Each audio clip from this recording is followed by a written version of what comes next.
parent of all problems and the foundation for personal development.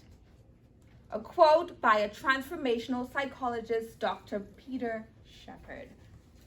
Madam Chair, fellow Toastmasters and guests, good evening. Good evening. In completing this pathway project, understanding your communication style, I couldn't help but reflect on my life journey and the numerous experiences that shapes the way I communicate. One prevailing mantra that echoed through the corridors of my childhood was, ladies are to be seen, not heard. You see, this notion wasn't just a statement. It was a belief deeply ingrained in the fabric of our society, dictating who should speak up and who should remain silent. It affected not only my confidence, but also the very essence of how I communicate with others. However, as I ventured out into the world and delved deeper into the complexities of human interaction, I came to realize that communication is far more nuanced than simply being seen or heard. According to this pathway, there are 4 distinct styles of communication. And I decided to do a little experiment with each one. I wanted to consciously communicate in at least one communication style in my everyday life. As I share with you real life scenarios and my findings, I invite you to reflect on your own experiences, your own journey, and how these styles have shaped the way you navigate the world. First, there's the direct style of communication. This is the straightforward approach, the clear and concise expressions of thoughts and ideas. It's about being assertive, confident, and unapologetic in conveying your message. I work in the financial sector, where clients can be a little demanding for me. For me, embracing this style, especially in my work life, means breaking free from the constraints of silence, finding my voice, and speaking up without hesitation or fear. Second, there's the initiating style.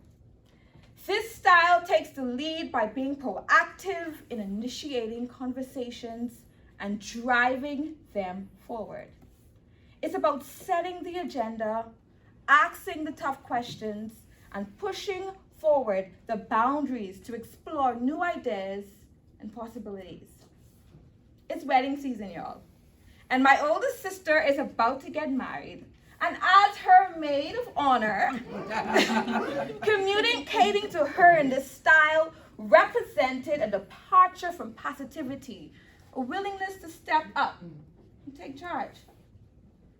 Next, there's the supportive style. This is identified as my dominant communication style. This style is conveyed with an empathetic approach, the art of listening deeply, understanding others' perspectives, and offering support and encouragement. It's about creating a safe space for dialogue, fostering trust and rapport. My coworkers are like family to me. I don't know about you guys, but they're like family to me, my coworkers. Listening to what goes on in their personal lives connects us more than just on a professional level. Communicating in this style was a revelation, a realization that communication is not just about speaking, but also about listening, about being present, and truly engaging with others in a meaningful way. The final communication style is the analytical style. This is the methodical approach, the meticulous examination of facts and evidence, the careful consideration of options and alternatives. It's about digging deep, asking the tough question, and seeking clarity and understanding through rigorous analysis and inquiry. A girlfriend of mine texted me that she believed her significant other was being dishonest. My friends are nobody's fools, so I had to communicate with her analytically, asking her the hard questions like, if he wasn't where he said he was on Saturday, where was he? Let's find out. For me, this style was a challenge, especially because it's so different from being a supportive communicator. But it's a reminder that communication is not just about emotion, but also about intellect, about rationality and reason.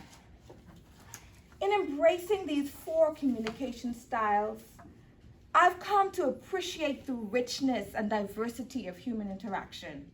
I've learned that communication is not a one-size-fits-all proposition, but rather a dynamic interplay of styles, each with its own unique strengths and weaknesses. So as we navigate the intricacies of communication, let's remember the diversity of style that's within each of us. Let's celebrate our differences, recognizing that each style brings its own perspective to the conversation, so everyone can be seen and heard. Madam Chair. Good job.